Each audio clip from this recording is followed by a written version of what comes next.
الصلاة والسلام عليك يا رسول الله. الصلاة والسلام عليك يا حبيب الله.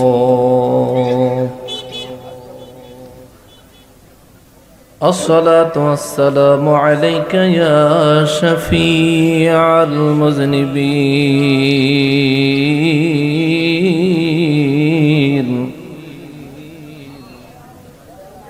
الصلاة والسلام عليك يا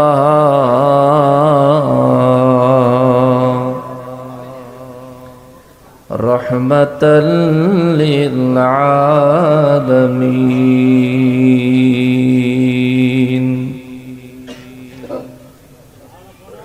الحمد لله الحمد لله رب العالمين،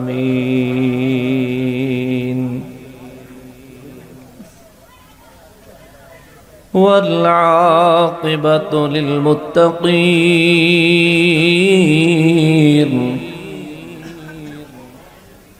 الصلاة والسلام على من كان نبيا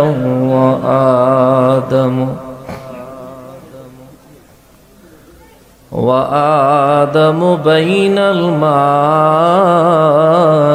والطين،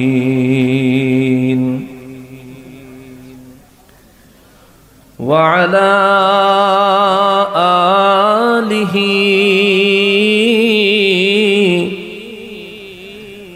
وأصحابه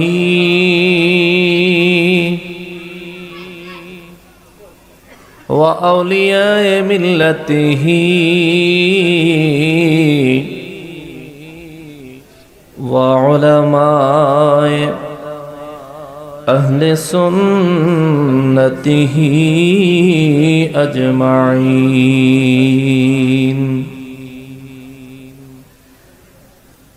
أما بعد،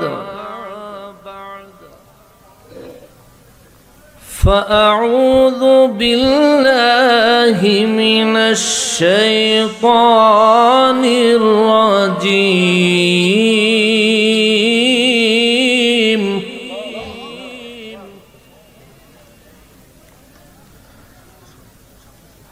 بسم الله الرحمن الرحيم.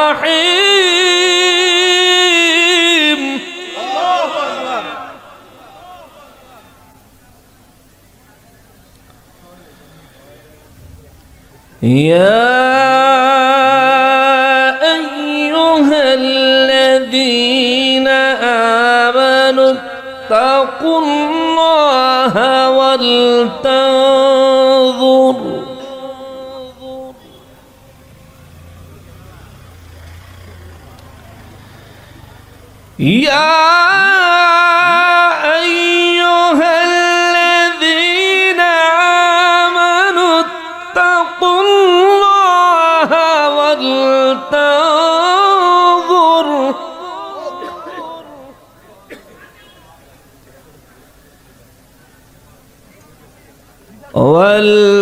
ولتنظر نفس ما قدمت لغد،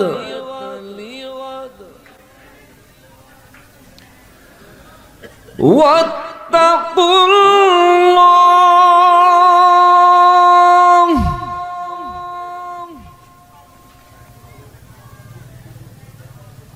إن الله خبير بما تعملون. الله أكبر.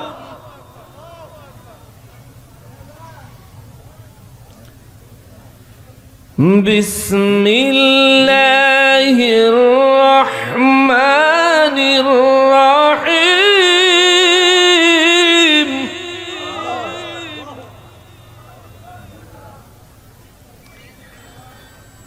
يا أيها الذين آمنوا اتقوا الله حق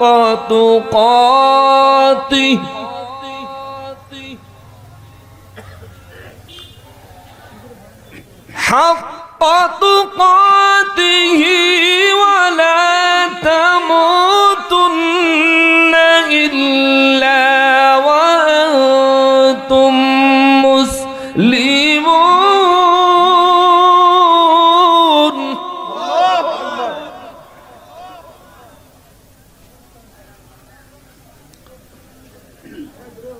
بسم الله الرحمن الرحيم.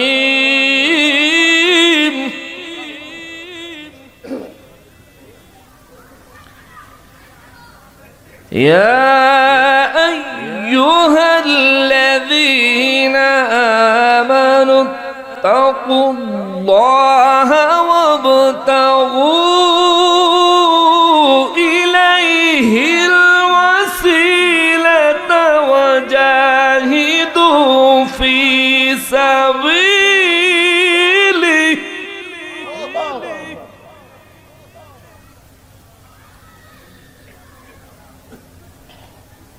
وجاهدوا في سبيله لعلكم تفلحون. فقال تعالى في شان حبيبه ومحبوبه ومعشوقه مخبرا وآمرا: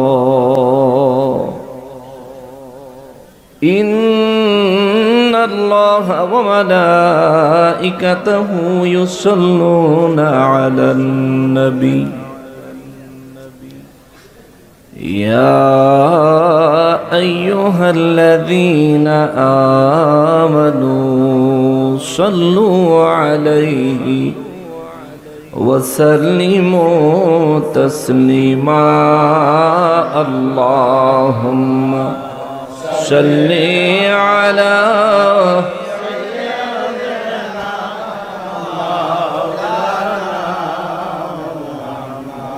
وعلى آل سيدنا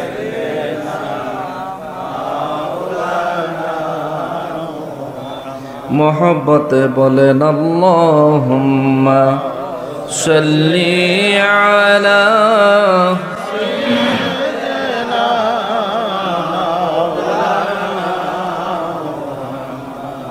وعلى آل سيدنا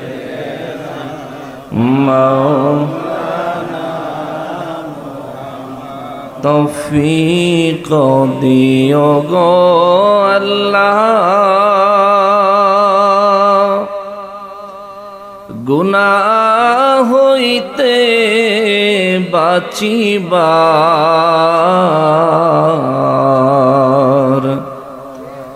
আমল করিতে দিও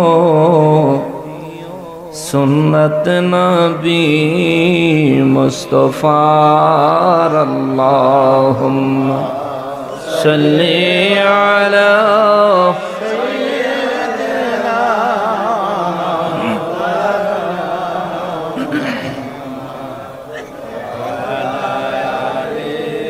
সাইয়্যিদিনা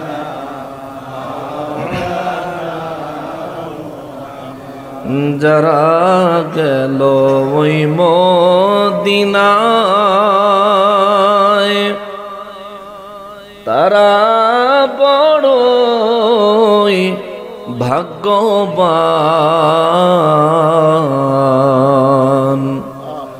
পাবে তারা নবীজির শাফাত কঠিন হাশরের ময়দান। আল্লাহুম্মা সাল্লি নাচছো কে সাউন্ডটা নাচছো কেন?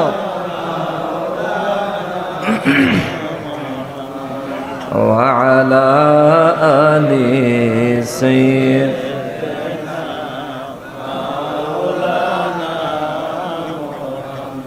আমরা সবাই গুনাহগার গো নবীজি আপনায় দেখি নাই সেই কারণে রোজ হাসরে আমাদেরকে ভুলেন না আল্লাহুম্মা সাল্লি আলা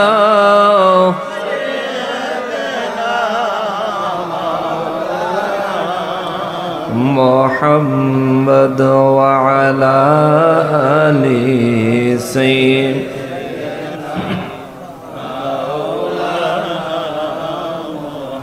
গুনাহগারের গুনাহ ঝরে নবী দুরুদে আপনার গুনাহগারের গুনাহ ঝরে নবী দুরুদে রোজ হাসরে পার করিবেন রোজ হাসরে বেন উম্মত গুনাহগার নবীজি আল্লাহ আল্লাহ লা ইলাহা হো আল্লাহ আল্লাহ লা ইলাহা রাহমাতাল লিল আলামিন নবী উম্মতের কান্ডার রাহমাতাল লিল আলামিন নবী উম্মতের শাফাআত করেন রোজ হাসরে শাফাআত করে রে উম্মত করবেন পার নবীজি আল্লাহ আল্লাহ আল্লাহু ইল্লাহু আল্লাহ আল্লাহ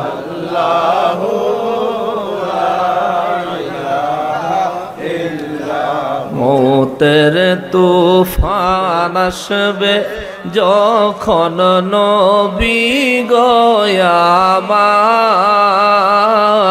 মৌতের তুফান আসবে যখন নবী দয়া করে দেখাইয়েন দয়া করে ইয়েন চেহারায়ে আনোয়ার নবীজি আল্লাহ আল্লাহ আল্লাহু ইল্লাহু আল্লাহ আল্লাহ লা ইলাহা লা ইলাহা ইল্লাল্লাহু মুহাম্মাদুর রাসূলুল্লাহ সাল্লাল্লাহু আলাইহি ওয়াসাল্লাম। উচ্চ আওয়াজে সকলে আল্লাহ রাব্বুল আলামিনের শুকরিয়া আদায় করার নিয়তে জবান খুলে পড়ি আলহামদুলিল্লাহ। আরো একবার শুকরিয়া আদায় করবো এজন্যে যে মহান পরওয়ারদিগারে আলম মেহেরবানি করে আজকে 2024 সালের 16ই নভেম্বর দিবাগত রাতে ঐতিহ্যবাহী গাজীপুর জেলাধীন শ্রীপুর থানাধীন আয়োজিত 49তম পবিত্র উরুস ও ওয়াজ মাহফিলে আমাদেরকে অবস্থান করার এবং বসার যে সুযোগ যে তৌফিক রব্বুল আলামিন এনায়েত করেছেন তার জন্য সকলে জবান খুলে উচ্চ আওয়াজে আরো একবার শুকরিয়া আদায় করি আলহামদুলিল্লাহ। লক্ষ কোটি দুরুদ ও সালাম সরকারে কায়নাত সৈয়দুল মুরসালিন খাতিমুন নবীন রহমাতুল লিল আলামিন নূরে মুজাসসাম নূরুন আলা নূর হায়াতুন নবী জিন্দা নবী নবীদের নবী উম্মতের কান্ডারি নবী শাফাআতের কান্ডারি নবী হাউজে কাউসারের মালিক নবী আমার নূর নবীজির নূরানি কদম মোবারকে মহান রব্বুল আলামিন যেন কবুল করেন। জবান খুলে পড়ি আমিন। উপস্থিত দিগার উলামায়ে কেরাম, আমার সম্মুখে উপস্থিত দিনদার ইমানদার মুসলমান মুত্তাকি ভাইরা, পর্দার আড়ালের মা ও বোনেরা, রাস্তাঘাট দোকানপাট থেকে দূর দূরান্ত থেকে পৃথিবীর বিভিন্ন প্রান্ত থেকে বিভিন্ন সোশ্যাল মিডিয়ার মাধ্যমে আমাদেরকে যারা এই মুহূর্তে সরাসরি দেখছেন, সকলকে উদ্দেশ্য করে সালাম আরজ করে আমি আমার খুতবায় তিলাওয়াতকৃত আয়াতে কারিমার উপর আলোচনায় প্রবেশ করছি। আসসালামু আলাইকুম ওয়া রাহমাতুল্লাহি ওয়া বারাকাতুহু।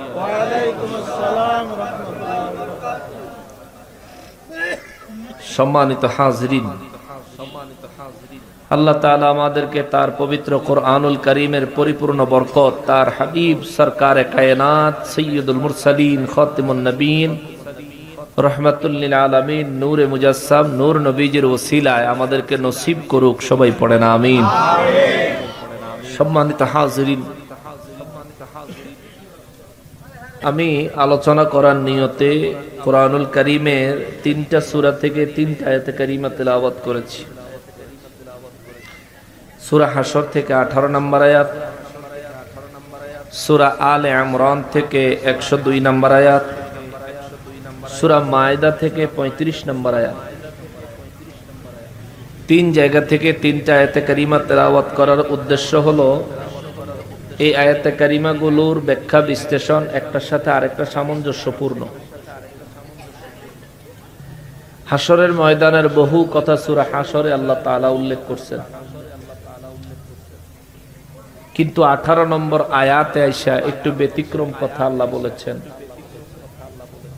আল্লাহ বলেন, বিসমিল্লাহির রহমানির রহিম,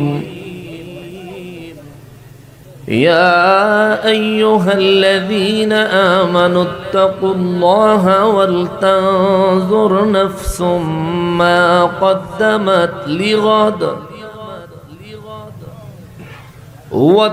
ওয়াত্তাকুল্লাহা ইন্নাল্লাহা খাবীরুম বিমা তা'মালুন। রব্বুল আলামিন কালামে হাকিমের সূরা হাশরের 18 নম্বর আয়াতে কারিমায় আমার আল্লাহ বলেন, ইয়া আইয়ুহাল্লাযীনা আমানু, এ দুনিয়ার ঈমানদার দলেরা রে। আমার রব্বুল ইজ্জত ইচ্ছা করলে এখানে বলতে পারতেন, এ দুনিয়ার মানুষেরা, ইয়া আইয়ুহান নাস।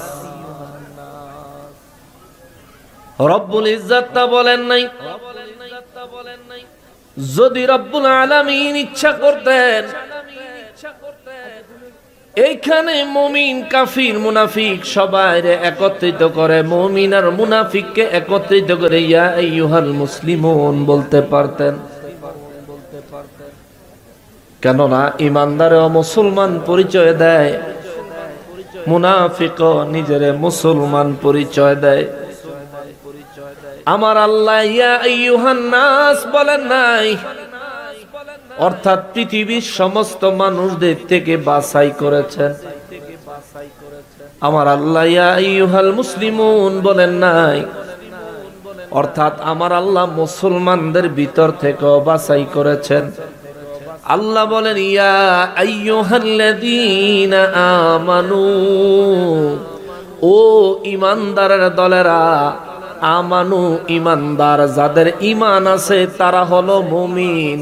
অর্থাৎ আমার আল্লাহ মুমিনদেরকে উদ্দেশ্য করে 1450 বছর আগে আরশে আজিম থেকে ডাক পাঠাইছেন, ইয়া আইয়ুহাল্লাযীনা আমানু, চিৎকার দিয়া বলেন সুবহানাল্লাহ।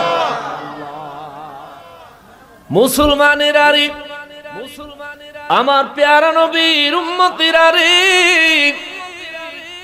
যদি বুঝে থাকেন জবাব দিবেন, আমরা ইমানদার না বেঈমান? আওয়াজটা দুর্বল হয়েছে, সবাই বলেন আমরা ইমানদার না বেঈমান? আমরা মুমিন না মুনাফিক? আলহামদুলিল্লাহ। রব্বুল ইজ্জাত বলেন, ইয়া আইয়ুহাল্লাযীনা আমানু, এ দুনিয়ার ইমানদারেরা রে। কথাটা কে বলতেছেন? আল্লাহ। গুরুত্ব আসেনি? কতটা? এর চাইতে বেশি গুরুত্বের আর কোনো কিছু নাই, এর চাইতে বেশি গুরুত্বওয়ালা আর কোনো কথা নাই, এর চাইতে বেশি গুরুত্বওয়ালা আর কোনো বাণী নাই। চিন্তা করে দেখেন, ইচ্ছা করলে আমার আল্লাহ এখানে নবীজিকে ডেকে বলতে পারতেন, হুজুর আপনি বলে দেন। ইচ্ছা করলে আল্লাহ ইয়া আইয়ুহার রাসূল বলে ডাক দিয়া আমার নবীজিকে বলতে পারতেন, হুজুর আপনি বলে দেন। কিন্তু আমার আল্লাহ তা না বলে সরাসরি নিজে ডাইরেক্ট ইমানদারের সাথে কানেকশন লাগায়। আল্লাহ কয়, হুজুর আমি আমার ইমানদারদেরকে ডাকি, ইমানদারদেরকে আমি আল্লাহ বড় পছন্দ করি। আমি আমার এমন কিছু কথা আছে যেগুলো ডাইরেক্ট ইমানদারেরা আমি আল্লাহ বলতে চাই, আপনি নবী শুধু শোনাইয়া দেন। জোরে বলেন সুবহানাল্লাহ। রব্বুল আলামিন ইমানদারদেরকে বাছাই করে আমার আল্লাহ একটা নির্দেশ দিলেন, ইত্তাকুল্লাহ।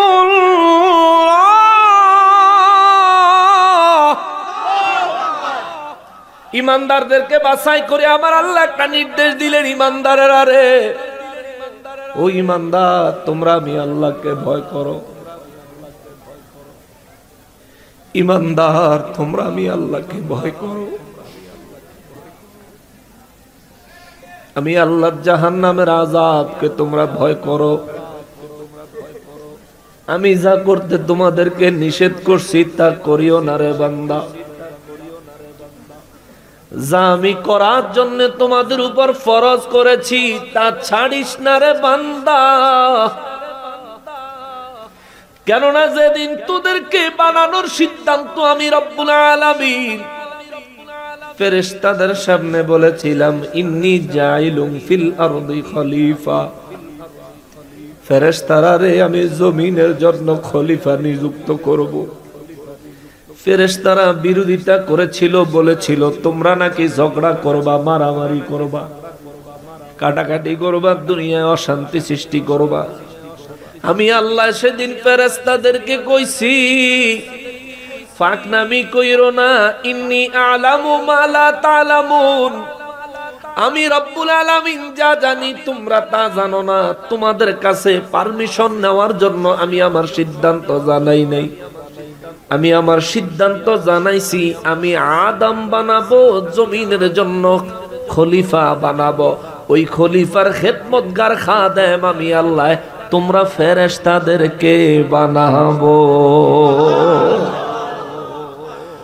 ওই মহান রব্বুল ইজ্জত কই, ইয়া আইয়ুহাল্লাযীনা আমানু তাকুল্লাহ। ওই রব্বুল ইজ্জত কই, ইমানদার ফেরেশতারা মানা করেছে তবু আমি তোদেরকে বানাইছি। ও বান্দা খবরদার তুই একটু আমারে ভয় কর, পাপের কাজে যাইস না, গুনার কাজে যাইস না রে বান্দা। আমি আল্লাহকে ভয় করো, আমি আল্লাহকে ভয় করো, আমি আল্লাহকে ভয় করো। সাহাবায়ে কেরাম বলেন, নবী গো, রব্বুল ইজ্জত তো কোনো কিছুর মুহতাজ না। আল্লাহ রব্বুল ইজ্জত কাহারও মুখাপেক্ষী না। আল্লাহুস সামাদ, তিনি কাহারও মুখাপেক্ষী নয়। ইয়া রাসূলুল্লাহ, তবে আল্লাহ কেন ঈমানদারদেরকে বললেন ইত্তাকুল্লাহ, তোমরা আমি আল্লাহকে ভয় করো? আমার নবী দুই চক্ষু মোবারকের পানি মোবারক ছাইরা দিয়া কয়, সাহাবীরা রে, দুনিয়ায় মানুষ যখন গুনাহ করে রে, ফেরেশতারা তখন রব্বুল ইজ্জাতের দরবারে আরজি জমা দেওয়ার সময় কয়, আল্লাহ আগেই কইছিলাম। রব্বুল ইজ্জাত কুদরতের দরবার থেকে কোনো আওয়াজ দেন না। আর যখন ওই কোন ঈমানদার আল্লাহর ভয়ে গুনাহের কাজ ছেড়ে দেয়, যখন ওই কোন ঈমানদার তাকওয়ার সাথে আল্লাহর ইবাদত করে, যখন ওই কোন ঈমানদারের দ্বারা গুনাহ হয়ে গেলে রব্বুল ইজ্জাতের দরবারে ক্ষমা ভিক্ষা চায়, আমার আল্লাহ তখন গৌরব করে ফেরেশতাদেরকে দেখায়, দেখো তোমরা মানা করছিলা তা করে বানাইতাম, আমি আল্লাহ তা করে বানাইছি, আমি তা করে বলি নাই, তারাও আমারে ভুলে না।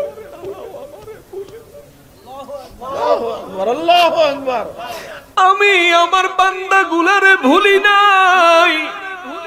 নামাজ পড়ে না কিন্তু সকালের নাস্তা বন্ধ করি নাই। আমি আল্লাহর কুদরতের কদমে সিজদা লাগায় না, কিন্তু আমি আল্লাহ তার অক্সিজেনের বাতাস বন্ধ করে দেই নাই। আমার কুদরতের কদমে সিজদা দেওয়ার জন্য মুয়াজ্জিনরে দিয়া দিনে 5 ওয়াক্ত নামাজে 5 বার তারে ডাকলাম, হাইয়া আলাস সালাহ।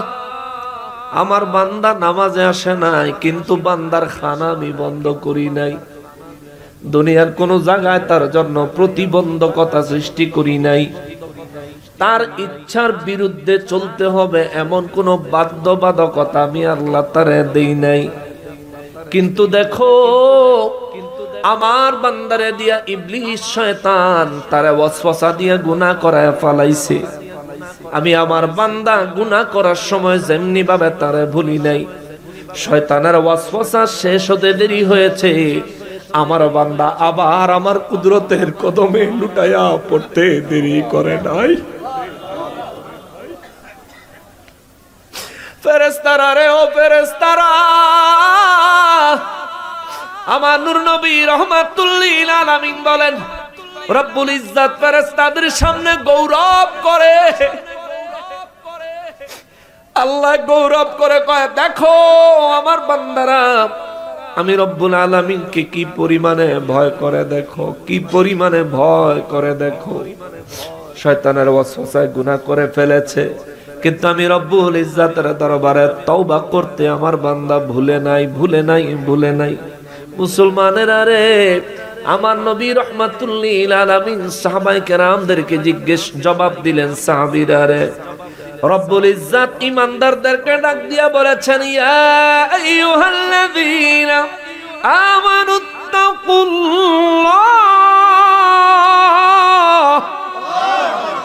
আল্লাহ বলে, ঈমানদাররা রে, তোমরা আমি আল্লাহকে ভয় করো। শোনো, যদি কোনো বান্দা আল্লাহকে ভয় করে, আল্লাহর কোনো লাভ হয় না, লাভ হয় বান্দার। সুবহানাল্লাহ। যদি দুনিয়ার কোনো মানুষ রব্বুল ইজ্জাতকে ভয় করে, লাভ আল্লাহর হয় না, লাভ হয় বান্দার। ঘরের সবচেয়ে ছোট সন্তানটা মা বাবার বেশি আদরের থাকে, ঘরের সবচেয়ে বড় সন্তানটা মা বাবার অত্যন্ত বেশি আদরের সন্তান থাকে। মেজ সন্তানগুলি মা বাবারে কষ্ট দিলে যতটা কষ্ট পায়, বড় সন্তানের কাছ থেকে কিংবা একেবারে ছোট সন্তানের কাছ থেকে কষ্ট পাইলে কষ্টের পরিমাণ কি কম থাকে না বেশি হয়? বেশি। কেননা বড় সন্তানটা অন্যরকম প্রিয়, ছোট সন্তানটা অন্যরকম প্রিয়। রব্বুল ইজ্জাত তো মায়া করে বান্দা বানাইছে, মায়া করে। আমার নবী রাহমাতুল লিল আলামিন বলেন, এই মায়ার বান্দাগুলো যখন গুনাহ করে রে, আমার রব্বুল ইজ্জাত এই মায়ার বান্দাগুলোর গুনাহ করার পরে যখন বাম কাদের ফেরেশতা তারা গুনাহ লেখার জন্য তৈরি হয়, আল্লাহ কুদরতের দরবার থেকে আওয়াজ দেয়, ফেরেশতা একটু রাখ, একটু অপেক্ষা কর। ফেরেশতা বলে, আল্লাহ আপনার হুকুম মানছি, অপেক্ষা করলাম, কিন্তু জানতে বড় মনে চায় রে মালিক। নেক আমল করবে মনে নিয়ত করার সাথে সাথে ডান কাঁধের ফেরেশতায় খাতায় তুলে দেয়, কিন্তু গুনাহ করার পরেও আমারে কেন আপনি লিখতে বাধা দিলেন? রব্বুল ইজ্জত জবাব দেয়, ফেরেশতারে আমি জানি আমার বান্দা যে কোনো মুহূর্তে আমার দরবারে তওবা করবে।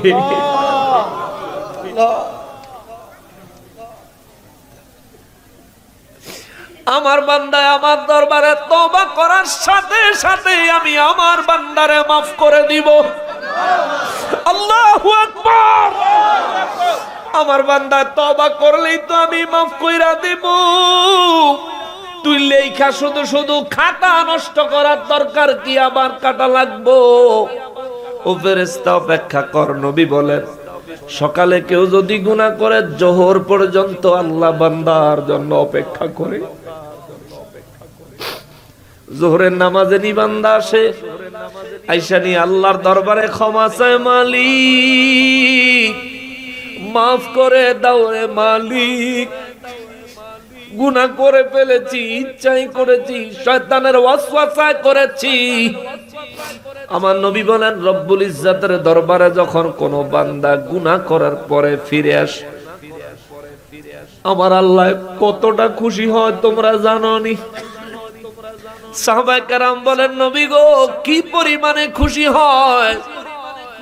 আমার নবী বলেন, শোনো তাইলে তুমি যদি একাকী মরুভূমিতে একটা উট নিয়ে রওনা করো, হাদিস, তুমি যদি শুধুমাত্র একটা উট নিয়ে মরুভূমিতে একা একা রওনা করো দীর্ঘ পথ, উটের পিঠে তোমার খাদ্য, উটের পিঠেই তোমার প্রয়োজনীয় জিনিসপত্র, দীর্ঘক্ষণ চলতে চলতে চলতে চলতে যখন ক্লান্ত হইয়া যাইবা, মরুভূমির মাঝখানে যদি 2-4টা খেজুর গাছের ছায়া পাও, তুমি সেই জায়গায় যদি একটু আরাম করার জন্য, ক্লান্তি দূর করার জন্য সেখানে যদি অবস্থান করো, দেখা গেল কোন বান্দা অনেক বেশি ক্লান্ত থাকলে ঘুম চলে আসে।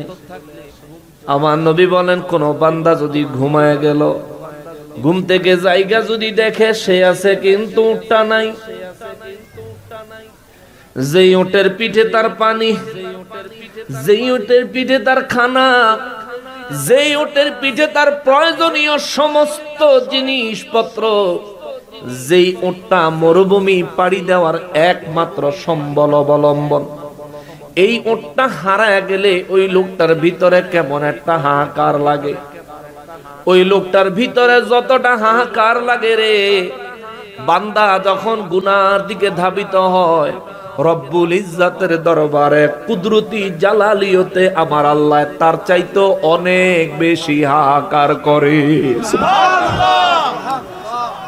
এই হারানোটা যদি এই মরুভূমির মাঝে কেউ কাহারো জন্য সাহায্য করে নেওয়ালা নাই, মরুভূমি বুঝেন তো, শুধু বালি আর বালি, সূর্যের তাপ আমাদের দেশের মতো না, প্রচুর পরিমাণ তাপ থাকে।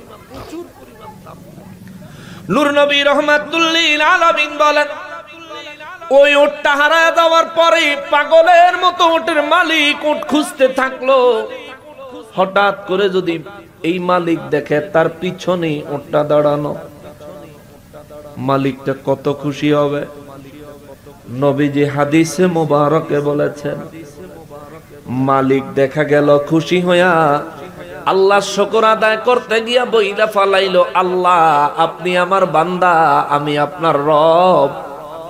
আনন্দের ঠেলায় বলে ফেলছে, বান্দা হয়ে বলে ফেলছে, আল্লাহ আপনি আমার বান্দা, আমি আপনার রব, আপনি আমার উটটা ফিরিয়ে দিয়েছেন, তার জন্য বড় খুশি হয়েছি। নবী বলেন, হারানো উট ফেরত পায়া বান্দা খুশি হইয়া যেমনে রবের ব্যাপারে ভুল কথা আনন্দের কারণে বলে ফেলে, এর চাইতো লক্ষ লক্ষ কোটি কোটি গুণ বেশি খুশি হয়ে যায় যখন কোন বান্দা গুনাহ করার পরে আল্লাহর দরবারে আত্মসমর্পণ করে, চিৎকার দিয়া কোন সুবহানাল্লাহ। আল্লাহর বেনিফিট এটুকুই, আল্লাহ খুশি হয়। আল্লাহর লাভ এইটুকুই, কেবল আমার আল্লাহ ফেরেশতাদের সামনে গৌরব করেন। মুসলমানেরা রে, আমার আল্লাহ সূরা হাশরের 28 নম্বর আয়াতের শুরুতে বলেছেন, ইয়া আইয়ুহাল্লাযীনা আমানুত্তাকুল্লাহ। একই কথা আমার আল্লাহ সূরা আলে ইমরানের 102 নম্বর আয়াতে কারিমায় বলেছেন, ইয়া আইয়ুহাল্লাযীনা আমানুত্তাকুল্লাহ। একই কথা আমার আল্লাহ সূরা মায়েদার 35 নম্বর আয়াতে বলেছেন, ইয়া আইয়ুহাল্লাযীনা আমানুত্তাকুল্লাহ। তিনটা আয়াতের শুরুর অর্থ হলো, ওহে ঈমানদারের দলেরা, হে ঈমানদারের দলেরা, হে ঈমানদারের দলেরা, তোমরা আমি আল্লাহকে ভয় করো, আমি আল্লাহর তাকওয়া তোমরা অর্জন করো। চিৎকার দিয়া বলেন সুবহানাল্লাহ। আমি আল্লাহকে ভয় করো। এবার আল্লাহর ভয় কেমনে করবেন? কিভাবে আল্লাহর ভয় করতে হবে? তাফসীরে জালালাইন শরীফে ইমাম জালালউদ্দিন সুয়ুতী রাহমাতুল্লাহ আলাইহি আল্লাহর ভয় সম্পর্কে ব্যাখ্যা দিতে যায় তিনি লেখছেন, রব্বুল ইজ্জতের ভয়, যেটাকে আরবিতে বলে ইত্তাকুল্লাহ, যার ভিতরে তাকওয়া আছে। এই যে তাকওয়া মানুষের ভিতরে, আল্লাহর ভয়, এই ভয়টা 3 প্রকার। কয় প্রকার? আপনাদের কষ্ট হইতেছে? আমি তাফসীর শোনাই কিছুক্ষণ আপনাদের। তাকওয়া হলো 3 প্রকার।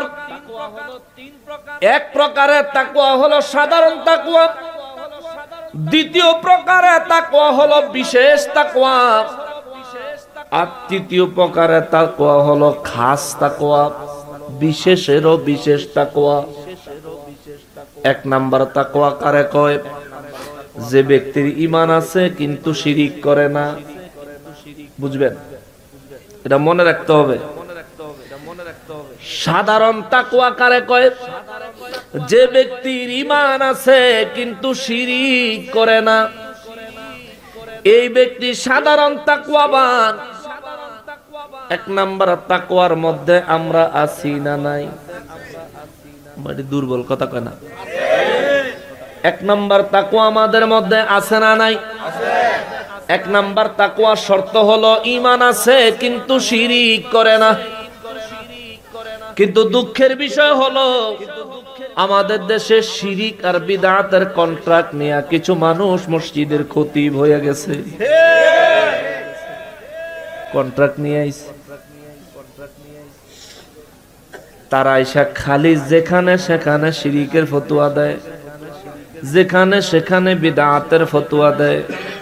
আল্লাহর ওলিদের দরবারগুলোকে টার্গেট করে শিরিক খোঁজে। আমি তোমার কাছে জানতে চাই, আল্লাহর ওলির দরবার ভাঙার জন্য তোমার মন এত নিষ্পিস করে, তুমি আবার মূর্তির মন্দির পাহারা দিলা কেমনে? ডাইরেক্ট শিরিক হয় সেখানে।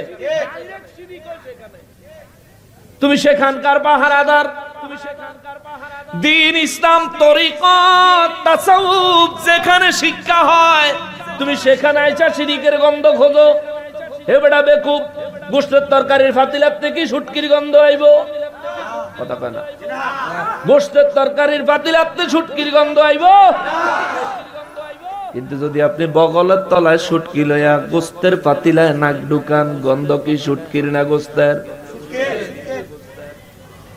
ফাতিলাত শুটকি আছে, শুটকি কোয়ানে? বগলের তলে।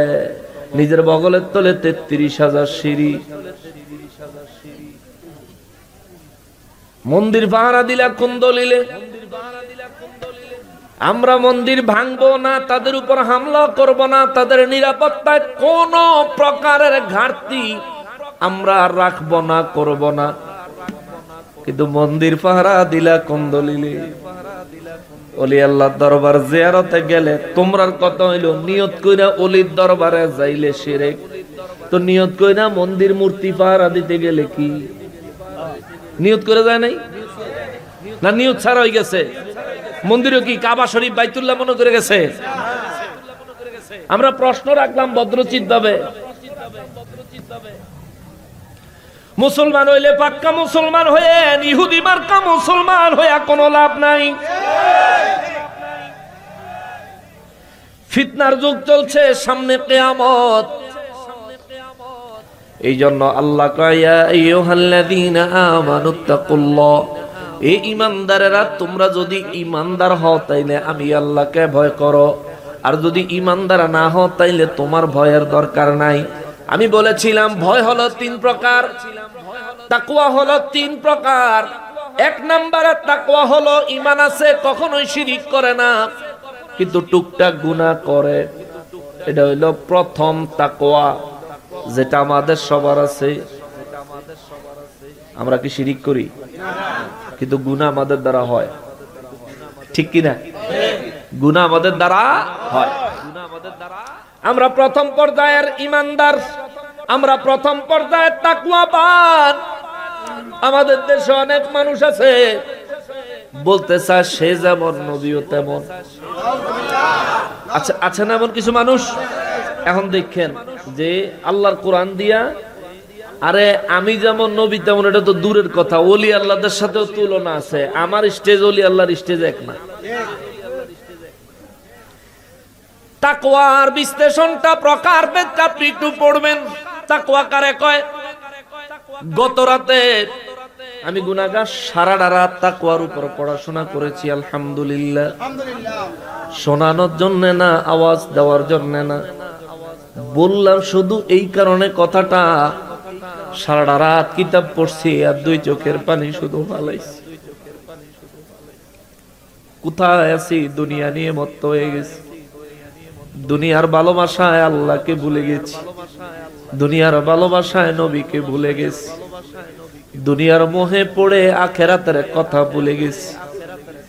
মাথায় টুপি আছে, গায়ে জুব্বা আছে, মুখে দাড়ি আছে, কিন্তু মিথ্যা বলতে একবারও চিন্তা করি না। মাথায় টুপি, গায়ে জুব্বা, মুখে দাড়ি, নামের আগে মুহাম্মদ, কিন্তু ওজনে কম দেওয়ার সময় আমাদের আখেরাতের কথা মনে থাকে না। এই জন্য রব্বুল ইজ্জাত কয় ইয়া আইয়ুহাল্লাযীনা আমানুত্তাকুল্লাহা ওয়াল তানজুর নাফসুম মা কদ্দামাত লিগাদ। রব্বুল আলামিন বলেন, এই ইমানদার আমি আল্লাহকে ভয় করো। প্রত্যেকজন ইমানদারের চিন্তা করা উচিত, ওয়াল তানজুর নাফসুম মা কদ্দামাত লিগাদ, প্রত্যেকের নিজের ব্যাপারে চিন্তা করা উচিত, আগামী কালকের জন্য সে কি পাঠাইছে, আগামী কালকের জন্য সে কি পাঠাইছে। সাহাবায়ে কেরাম বলেন, হুজুর আগামী কালকের কথাটা বুঝলাম না। আমার নবী বলেন, আগামী কাল মানে কবর, আগামী কাল মানে হাসর, আগামী কাল মানে মিজান, আগামী কাল মানে পুলসিরাত, আগামী কাল মানে কিয়ামত দিবস, হাসরের ময়দান। সাহাবীরা রে, আমার রব্বুল ইজ্জাত ইমানদারদেরকে প্রথমে সতর্ক করেছে, ইমানদার তোমরা আমি আল্লাহকে ভয় করো। কেমন ভয় করবেন? কেমন ভয় করব আল্লাহ তোমারে? আল্লাহ কয় আমারে ভয় করবা। সূরা আলে ইমরানের 102 নম্বর আয়াতে আল্লাহ বলেন, বিসমিল্লাহির রহমানির রহিম, ইয়া আইয়ুহাল্লাযীনা আমানুত্তাকুল্লাহা হাক্কা তুকাতিহি। আওয়াজ করে বলেন আল্লাহু আকবার। সূরা আলে ইমরানের 102 নম্বর আয়াতে আমার রব্বুল ইজ্জাত বলেন, বান্দারে তোমরা আমি আল্লাহকে ভয় করো, ভয় করার মতন করো। আল্লাহু আকবার। আমি আল্লাহকে ভয় করো, কিন্তু করার মতন করো। আমরা নামাজ পড়িনি, কথা কয় না, টুপি মাথায় দেই কার ভয়ে? আমরা সত্য কথা বলি কার ভয়ে? আমরা মিথ্যা ত্যাগ করি কার ভয়ে? সবকিছুই করলাম, সমস্ত অন্যায় বাদ দিয়া সমস্ত ন্যায় কাজগুলো করলাম কার ভয়ে? মাঠ থেকে একটু জবাব দেন, কার ভয়ে? আল্লাহর ভয়ে সবকিছু করলাম। কিন্তু আমার আল্লাহ কয়, বান্দারে ভয়ের একটা ক্লাস আছে, তাকওয়ার একটা ক্লাস আছে। ইত্তাকুল্লাহ আমি যে কইছি, এই কথার ভিতরে অনেক অনেক রহস্য লুকায়িত আছে। ইয়া আইয়ুহাল্লাযীনা আমানুত্তাকুল্লাহ, তুমি আমি আল্লাহকে ভয় করো। হাক্কা তুকাতিহি, হাক্কা তুকাতিহি, হাক্কা তুকাতিহি।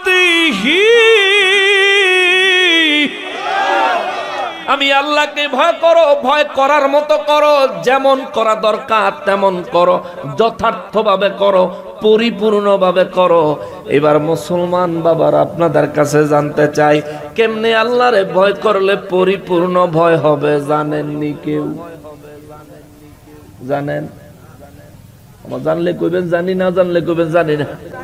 জানেন কিভাবে আল্লাহকে ভয় করলে যথেষ্ট ভয় হবে? কিভাবে আল্লাহকে ভয় করলে যথার্থ ভয় হবে? কিভাবে আল্লাহকে ভয় করলে আল্লাহ যে বলেছেন তার হক আদায় হবে? এটা আমরা কেউ জানি না, কেউ জানি না, কেউ জানি না। অথচ নামাজের নির্দেশ দিয়েছেন কি? নামাজ পড়া কি? নামাজ পড়া কি? কেননা নির্দেশ দিলেন কি? তার মানে নামাজের নির্দেশ আল্লাহ দিয়েছেন, বিদায় নামাজ ফরজ। রোজার নির্দেশ দিলেন কে? রমজানের রোজার নির্দেশ দাতা কে? রমজানের রোজা রাখা আমাদের জন্য কি ফরজ? এ মুসলমান, নিসাব পরিমাণ সম্পদের মালিকের জন্য যাকাত দেওয়ার বিধান দিয়েছেন কি? যাকাত দেওয়া কি ফরজ? হজ করা ফরজ। সামর্থ্যবানের জন্য হজ করা। কেন হজের হুকুম দিয়েছেন কে? তার মানে যেই হুকুম আল্লাহ দেয় এটা কি নফল না সুন্নাত? মাশাআল্লাহ, এই তো অ্যাটেনশন আছে ফুল। আপনাদের কষ্ট হচ্ছে? যেই হুকুম মহান রব্বুল ইজ্জত দেয়, এই হুকুম মানা বান্দার জন্য, ইমানদারের জন্য ফরজ হয়ে যায়। মুনাফিকের কিছু আসে যায় না, কাফেরের কিছু আসে যায় না, ইহুদি খ্রিস্টানের কিছু আসে যায় না। কিন্তু যদি আপনি নিজের মুসলমান দাবি করেন, কিন্তু আপনি যদি নিজের ইমানদার দাবি করেন, তবে আল্লাহর হুকুম আপনার জন্য ফরজ। জোরে কোন সুবহানাল্লাহ। আল্লাহর হুকুম আমাদের জন্য কি? নামাজের হুকুম দিলেন যে আল্লাহ, নামাজের হুকুম দিলেন যেই কিতাবে, তাকওয়ার হুকুম দিলেন ওই আল্লাহ, তাকওয়ার হুকুম দিলেন ওই কিতাবে। এই জন্য তাকওয়ার ব্যাপারে আমার রাসূল সাল্লাল্লাহু আলাইহি ওয়াসাল্লাম বলেছেন, প্রত্যেক মুসলমানের জন্য তাকওয়া অর্জন করা ফরজ। রে কোন সুবহানাল্লাহ। তাকওয়া কয় প্রকার? ভুলে গেছেন? তাকওয়া কয় প্রকার? ওলি আল্লাহর দরবারে আসছেন, তাসাউফের ক্লাস করে ছাইড়া দিমু না? কষ্ট হইব? চোখের পানি ছাড়তে হবে। ফিল করেন রবকে এখান থেকে, রব্বুল আলামিনকে এখান থেকে ফিল করেন। সারাটা শরীর আপনারই আল্লাহ বানায়া দিয়া নিজের প্রয়োজনে ব্যবহার করার জন্য সুযোগ করে দিয়েছেন। আমরা কত শক্তিশালী, লাগলে আমার লগে পারবিনি।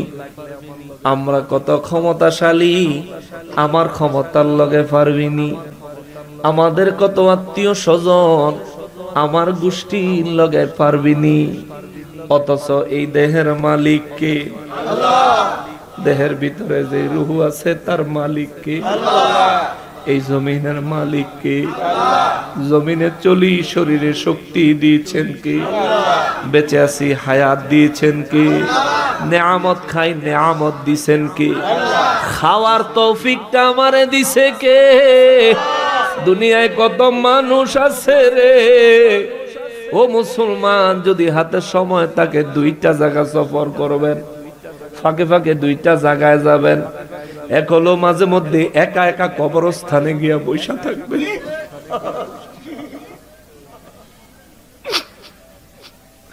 মরাই লাগবো, মরণই লাগবো। বিশ্বাস করেন, মরণই লাগবো। দুনিয়ায় মানুষ আল্লাহর অস্বীকার করে, কিন্তু মৃত্যুকে অস্বীকার করতে পারে নাই। মৌতকে স্বীকার করাই লাগছে, মরা লাগবো রে।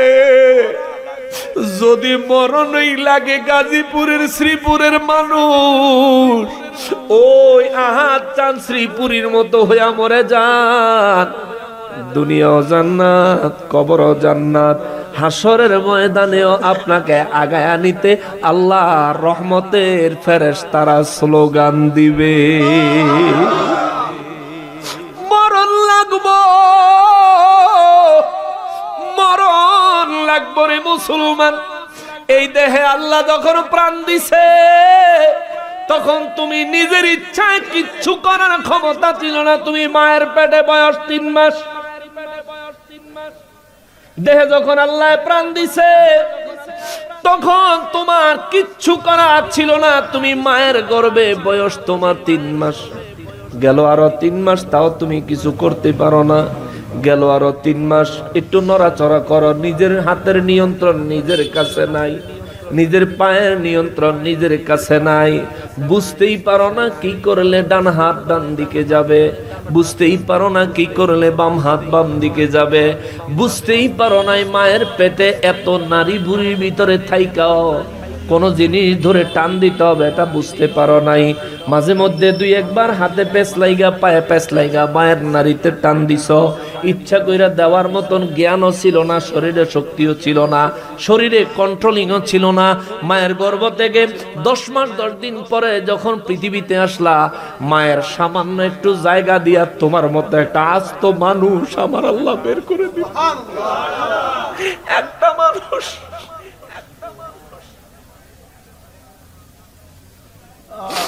47 ইউনিট বিজ্ঞান পরীক্ষা করেছে, সায়েন্সের থেকে পরীক্ষা করেছে। একজন মানুষ 47 ইউনিট কষ্ট সহ্য করতে পারে, 48 ইউনিটে গেলে মানুষটা মারা যায়। কিন্তু একটা মা সন্তান প্রসব করতে গিয়া 57 ইউনিট কষ্ট সহ্য করে। মেডিকেল সায়েন্স বলে একজন মানুষের শরীরের থেকে 20টা হাড্ডি একসাথে ভাঙলে যত কষ্ট, একটা মা একটা সন্তান প্রসব করতে এর চাইতেও বেশি কষ্ট পায়।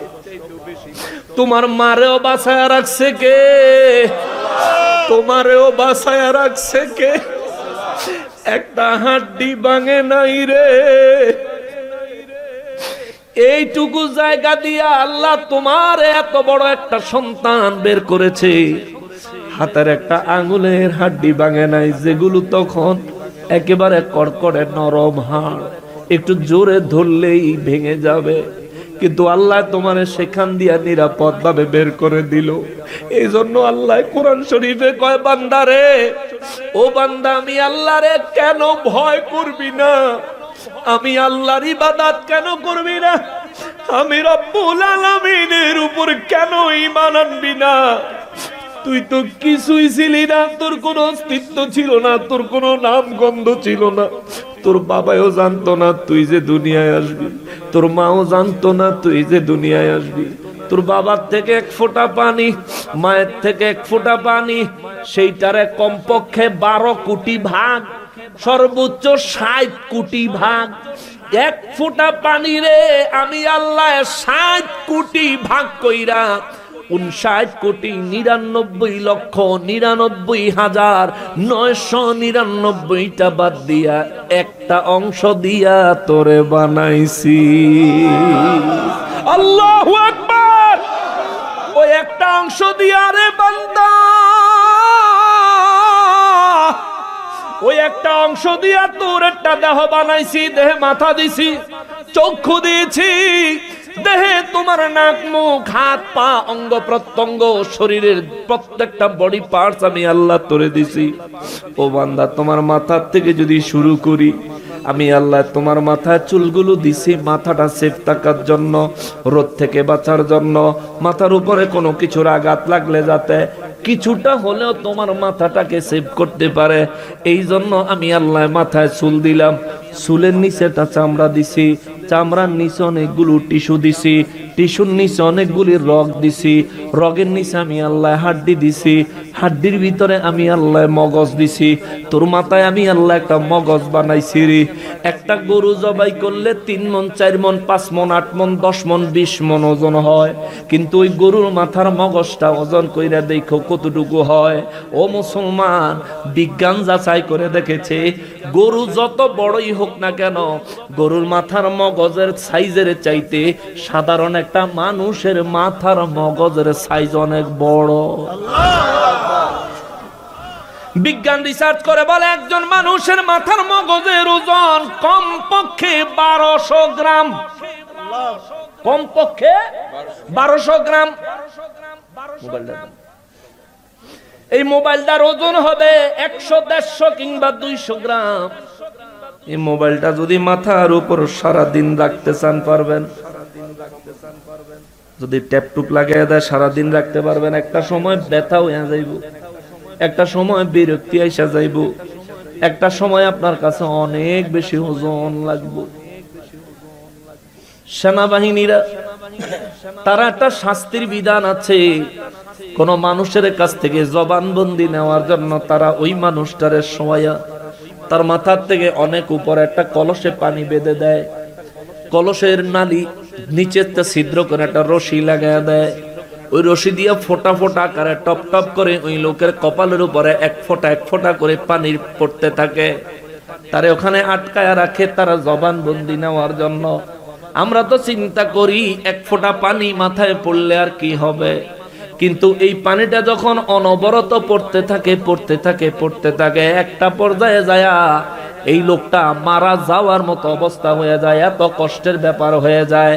মুসলমানের আরে একজন মানুষের মাথার মগজের ওজন কমপক্ষে 1200 গ্রাম। আমার ওই রব্বুল আলামিনের কি মহিমা, আমার রব্বুল আলামিনের কত দয়া। আল্লাহ মগরে বানাইছে, মাথার উপরে 1200 গ্রাম ওজন দিয়া দিলে আমাদের মাথাটা ভার হয়ে থাকবে, মাথাটা ব্যালেন্স করা আমাদের জন্য কষ্ট হয়ে যাইব। এই কারণে আমার আল্লাহ দয়া করে আমাদের মাথার মগজটারে মাথার ভিতরে একটা পানি দিয়া পানির উপরে বাসায়া দিছে রে। বিজ্ঞান কয় এই পানির উপরে মগজটা ভাসায়া দেওয়ার কারণে 1200 গ্রাম মগজের ওজন মানুষের মাথায় 50 গ্রাম মনে হয়। গুগলে দেন, আজকে সার্চ দিলে আজকে পাবেন। গরুর এত বড় মাথাটা, এত বড় মগজ, এক রাস্তা দিয়া প্রতিদিন তারা বাড়িতে নিয়ে যাইবেন, তবু দেখবেন যদি জমির থেকে তারা বাড়ির জন্য ছেড়ে দেন, রাস্তা আরেক দিকে চলে যাইব। কিন্তু আমাদের এইটুকু মাথা ভিতরে গরুর মগজের চাইতে অনেক বড় মগজ দিচ্ছেন আল্লাহ। এই মগজে আমাদের মগজের অবস্থা কি, মগজের পাওয়ার কত, ক্ষমতা কত। কিছু কথা মনে হয়েছে বলবনি, বলবো। বাতি জ্বলতাছে কিসে? কারেন্টে বাংলায় কয় বিদ্যুৎ। বিদ্যুতে বাতি জ্বলতেছে, বিদ্যুৎ না থাকলে বাতি জ্বলতো না। আমাদের মাথার মগজ চলার জন্য কারেন্ট লাগে। ডাক্তাররা জিজ্ঞেস করে দেখবেন, মানুষের মাথার মগজ চালানোর জন্য কারেন্ট লাগে। কত ভোল্টের কারেন্ট লাগে? এই বাতিতে 220 থেকে 240 ভোল্ট হইলে বাতি জ্বলে। 220 থেকে 240 ভোল্ট হলে বাতি জ্বলে। ইলেকট্রিশিয়ান মাইক আলাদা আছে, তারা জানে। তাদের মাইকগুলিও 220 থেকে 240 ভোল্টেজে চলতেছে, তাই না? কিন্তু একটা মানুষের এই মগজ চালানোর জন্য 2000 কোটি মেগাওয়াট বিদ্যুৎ লাগে প্রতি মুহূর্তে। প্রতি মুহূর্তে 2000 কোটি মেগাওয়াট বিদ্যুৎ লাগে। এটা আপনার শরীর উৎপাদন করে, ব্রেনে সাপ্লাই করে। আল্লাহু আকবার! নারায়ে তাকবীর! নারায়ে রিসালাত! আহলে সুন্নাত ওয়াল জামাত! হযরত মাওলানা হাসান নুরুল হুসাইন নকশবন্দি সাহেব জিন্দাবাদ! অনেক দীর্ঘ কথা হয়ে গেল রে বাবা। রব্বুল ইজ্জতকে ভয় করেন, গুনাহ করবেন না, পাপ করবেন না। এই যে দেহ দিয়া পাপ করতেছেন, এই দেহ আপনার না, আপনার না, আপনার না, আপনার না, আপনার না।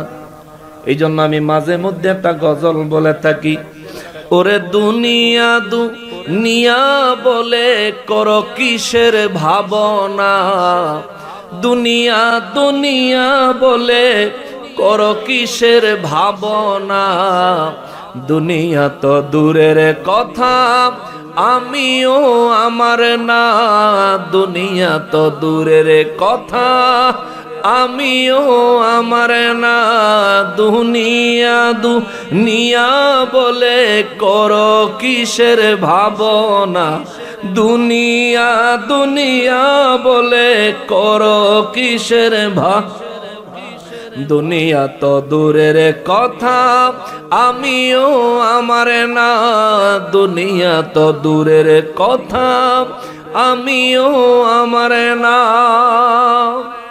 ওরে আজকে তোমার তো নাম, কালেলে আখিরি ঘুম, সব ক্ষমতা হারিয়ে যাবে, নামের আগে লিখবে তুমি। ওরে আজকে তোমার এত নাম, কালেলে আখিরি ঘুম, সব ক্ষমতা হারিয়ে যাবে, নামের আগে লিখবে তোমায় মরহুম। ওরে জনাব থেকে মরহুম হতে, ওরে জনাব থেকে মরহুম হতে এক সেকেন্ডও লাগে না, দুনিয়া তো দূরের কথা আমিও আমার না, দুনিয়া তো দূরের কথা আমিও আমার না, দুনিয়া দুনিয়া বলে করো কিসের ভাবনা, দুনিয়া দুনিয়া বলে করো, দুনিয়া তো দূরের কথা আমিও আমার না, দুনিয়া তো দূরের কথা। ঠিক কিনা বলেন, ঠিক কিনা বলেন? ওরে কত সম্পদ করছো কামাই আমার আমার বলে, সব সম্পদ ছেড়ে একদিন যেতে হবে চলে, ঠিক কিনা? কাফনে পকেট আছে, কালকে অনেকে কইব আমি গান গাইয়ে গেছি, তুই গানও চিনস না, শানও চিনস না, আইসো শুধু খাইতি আর ইহুদি গোলামি করতি। আল্লাহ তোরে হেদায়েত দে, আল্লাহ তোরে সঠিক বুঝ দে। ওরে কত সম্পদ করছো কামাই আমার আমার বলে, সব সম্পদ ছেড়ে একদিন যেতে হবে চলে, ওরে মরণ কিন্তু আসবে একদিন, ওরে মরণ কিন্তু আসবে একদিন, না করলেও কামনা, দুনিয়া তো দূরের কথা আমিও আমার না, দুনিয়া তো দূরের কথা আমিও আমার না, দুনিয়া দুনিয়া বলে করো কিসের ভাবনা, দুনিয়া দুনিয়া বলে করো, দুনিয়া তো দূরের কথা আমিও আমার না, দুনিয়া তো দূরের কথা আমিও আমার না। ঠিক কিনা বলেন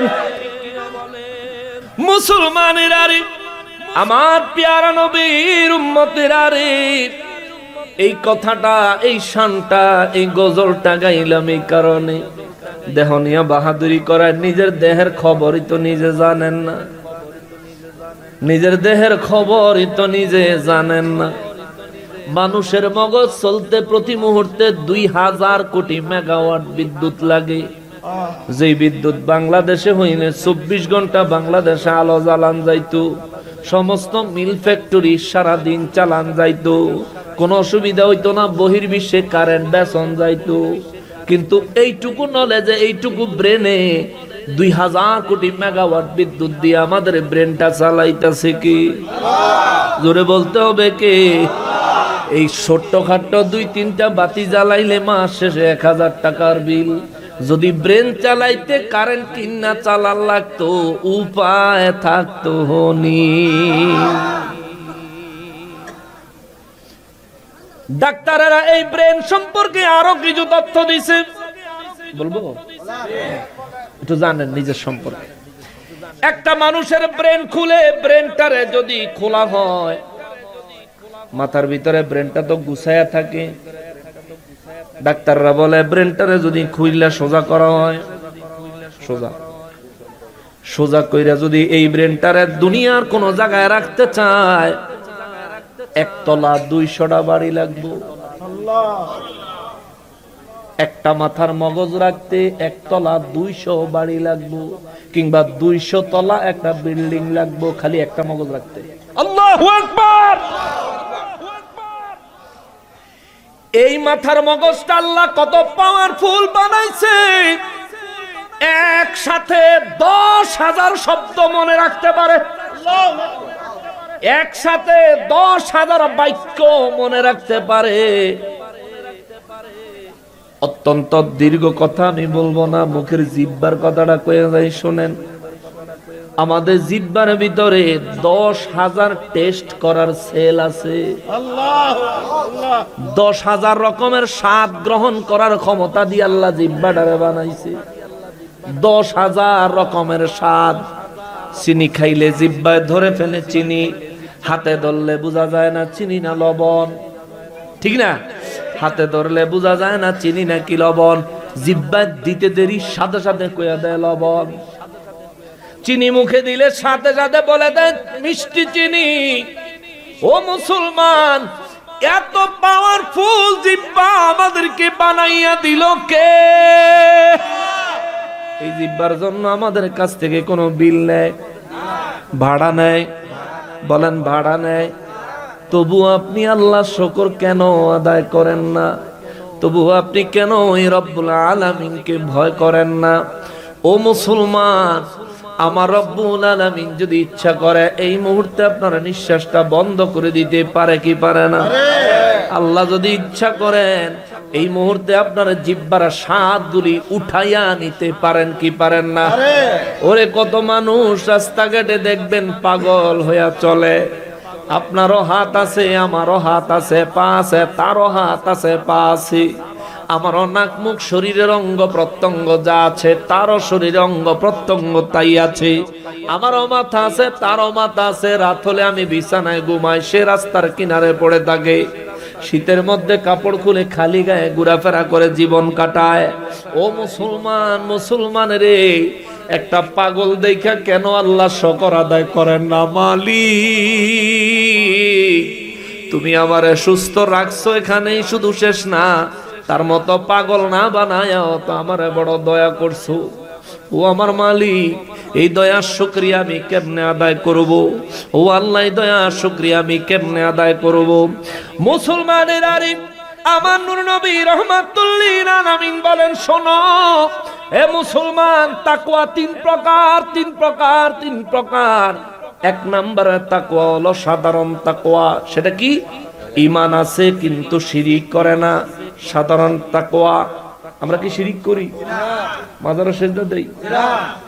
অনেকে কয় আমরা বলে মাজারে সেজদা দেই। যে বলে তারা যদি জিজ্ঞেস করেন, আচ্ছা সেজদা কারে কয়, বেটকি লেগে থাকবে। সেজদা কাকে বলে?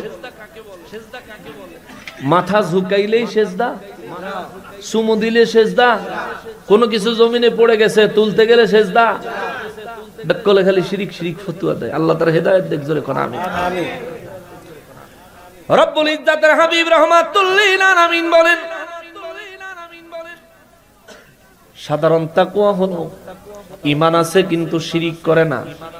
এবার স্পেশাল তাকওয়া, স্পেশাল একটু স্পেশাল তাকওয়া হলো ঈমান আছে, শিরিকও করে না, আল্লাহ যা করতে নিষেধ করেছেন তা কখনোই করেন না, আল্লাহ যা করার জন্য বলেছেন তা কখনোই ছাড়েন না। সুবহানাল্লাহ। এটা হলো দ্বিতীয় ক্লাস, সেকেন্ড ক্লাসের তাকওয়া হলো রব্বুল ইজ্জাত যা নির্দেশ দিয়েছেন তা কখনোই ছাড়েন না, আল্লাহর নির্দেশ অনুযায়ী আমল করেন। আর আল্লাহ পাক যা করতে নিষেধ করেছেন তা কখনোই করেন না, এবং ঈমানের সাথে কখনোই শিরিক করেন না। 3 নাম্বার ঈমানদারের স্তর আমার নবী রাহমাতুল লিল আলামিন বলেন, 3 নাম্বারের স্তর হলো যে ঈমানের সাথে কখনোই শিরিক করে না, আল্লাহর হুকুমকে যে কখনোই অমান্য করে না, যে আল্লাহ পাকের নিষেধ করা কাজগুলো কখনোই করে না, এবং সর্বদা নিজের অন্তরে রব্বুল ইজ্জাতের নাম জপতে থাকে, নিজের অন্তরটাকে মহান রব্বুল ইজ্জাতের জন্য ওয়াকফ করে দেয়, রব্বুল ইজ্জাতকে অন্তরে জায়গা দেয়, রব্বুল ইজ্জাতকে ছাড়া কোনো অন্যায় অপরাধ শয়তানের ওয়াসওয়াসা কোনো গুনাহের কাজ চিন্তাও করে না।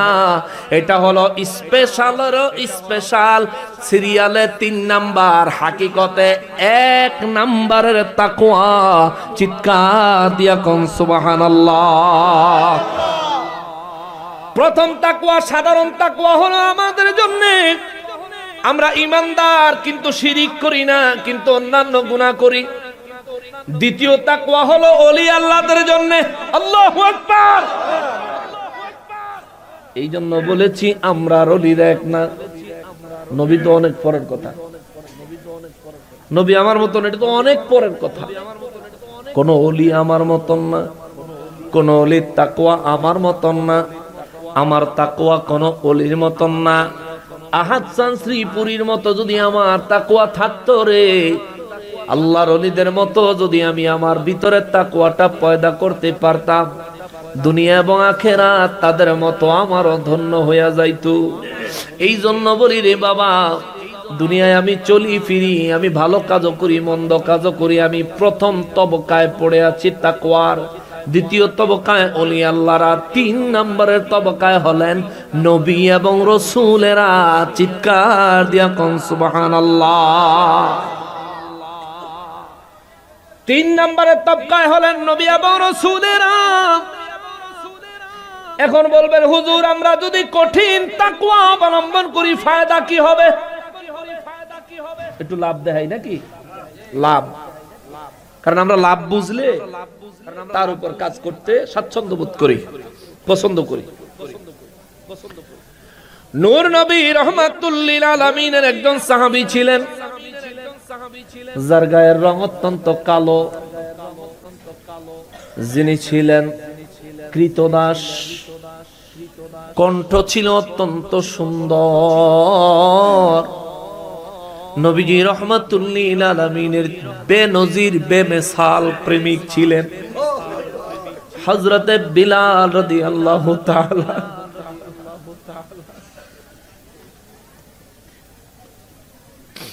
ওরে দেখিয়া হযরত বিলাল প্রেমেতে হইয়া মাতাল, সহিল উমাইয়ার জ্বালা। উমাইয়া এমন একটা বদলোক, এমন একটা বাজে মানুষ ছিল রে, মুসলমানদেরকে আর হযরতে বেলালকে কিভাবে কষ্ট দেওয়া যায় নতুন নতুন শাস্তির আবিষ্কার করত সে। জিন্দা মানুষটারে দইরা জমিনে শুয়ায়া গলার মধ্যে পাড়া দিয়া হা করায়া মুখের ভিতরে জ্বলন্ত আগুনের কয়লা ঢুকায়া দিছে।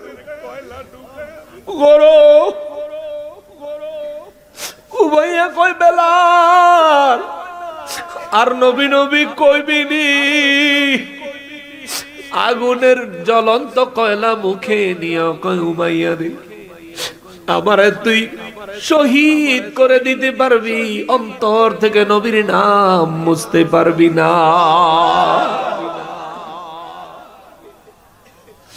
ওই বেলাল রাদিয়াল্লাহু তাআলা আনহু কেমন তাকওয়া ছিল রে, ওই বেলাল রাদিয়াল্লাহু তাআলা আনহুর কেমন তাকওয়া ছিল। ওই তাকওয়ার কারণে আল্লাহ তারে কি পুরস্কার দিছে দেখেন। মক্কা বিজয়ের দিন কাবার ছাদে ওঠার জন্য আল্লাহ এবং তার রাসূল তার অনুমতি দিছে। মক্কা বিজয়ের দিন কাবার ছাদে দাঁড়ায়া মহান রব্বুল ইজ্জতের নাম উচ্চারণ করার সুযোগ আমার আল্লাহ বেলালের দান করেছে। মেরাজে আমার নবী যায়া জান্নাত ভ্রমণের জন্য যখন জান্নাতে প্রবেশ করেছেন, নবী রাহমাতুল লিল আলামিন একটা কদমের আওয়াজ শুনলেন। জিবরাইল আমিনের কয়, জিবরাইল রে, মেরাজে কি আমারে একা নিয়ে আইছো না আরো কাউরে নিয়ে আইছো? কয়, হুজুর আপনি একা। আমার নবী কয়, তাইলে কার যেন কদমের আওয়াজ জান্নাতে পাওয়া যায়? জিবরাইল আমিন কয়, হুজুর এটা আপনার পাগল সাহাবী বেলাল।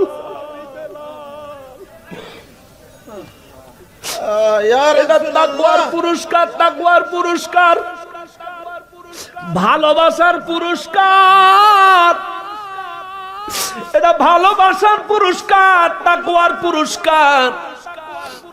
নবীজি কয়, বেলাল কি জান্নাতে? জিবরাইল কয়, জি না হুজুর, বেলাল জান্নাতে না। আমার নবী বলেন, তাইলে পায়ের শব্দ আসে কোত্থেকে? জিবরাইল কয়, হুজুর বেলাল ফজরের আগে তাহাজ্জুদের সময় ঘুম থেকে যখন জাগে, জায়গা নামাজের জন্য ওযু করে যখন নামাজের দিকে টুক টুক টুক টুক করে আগায়া যায়, বেলাল দুনিয়ায় কদম ফালায়, ওই কদমের আওয়াজ জান্নাতে বেজে ওঠে। নূর নবী রাহমাতুল লিল আলামিন মেরাজ শরীফ থেকে এসে বলে, বেলাল রে, আমি জান্নাতের ভিতরে তুমি বেলালের পায়ের আওয়াজ শুনে আসছি। বেলাল রাদিয়াল্লাহু হাউমাউ করে কেঁদে দিছেন, হুজুর আমার মতো উচ্চারণ করতে পারি না, উমাইয়া আমার জিহ্বাটা জ্বালায়া দিছে হুজুর।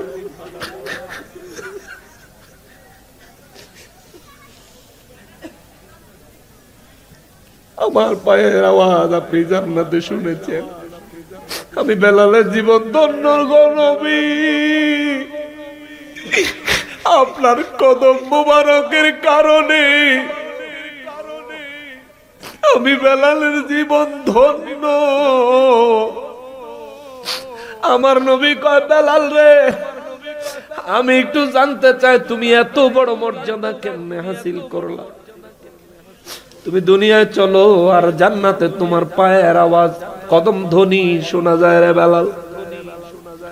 বেলাল রাদিয়াল্লাহু তাআলা আনহু দুই হাত জোর করে বলেন, নবী আমি বেলাল কি জানি কি করব? আমি তো রাহমাতুল লিল আলামিনের চাইতে কোন দিক থেকে বেশি জানি না। আমি তো রাহমাতুল লিল আলামিনের চাইতে বেশি ইবাদত কখনোই করতে পারি না। তবে হুজুর আপনি যেহেতু জিজ্ঞেস করেছেন, একটা কথা বলতাম। আমি প্রতিদিন যখন ওযু করি হুজুর, ওযু করার পরে 2 রাকাত ওযুর শুকরিয়া আদায় করার জন্য আমি 2 রাকাত নফল নামাজ পড়ি, তাহিয়াতুল ওযুর নামাজ পড়ি, এছাড়া অতিরিক্ত কোনো কিছু করি না। আমার নবী বেলালের দিকে তাকায়া 2 চক্ষু মোবারকের পানি মোবারক ছেড়ে দিয়া কয়, সাহাবীরা রে, আমার উম্মতের খবর দিও, যে ব্যক্তি ওযু করার পরে 2 রাকাত তাহিয়াতুল ওযুর নামাজ সব সময় পড়বে, ওই ব্যক্তি বেলাল যে জান্নাতে থাকবে, আল্লাহ তারে ওই রকম জান্নাত দান করবে। বেলালের পায়ের শব্দ দুনিয়া থেকে যেমন জান্নাতে পাওয়া যায়, আমার ওই উম্মতের কদমের শব্দ দুনিয়া থেকে জান্নাত পর্যন্ত পৌঁছে যাবে। এটা তাকওয়ার পুরস্কার, তাকওয়ার পুরস্কার, তাকওয়ার পুরস্কার। তাকওয়া কেমনে অবলম্বন করবেন? মিথ্যা বলবেন না, কারো গীবত করবেন না, কারো প্রতি খারাপ ধারণা অন্তরে রাখবেন না।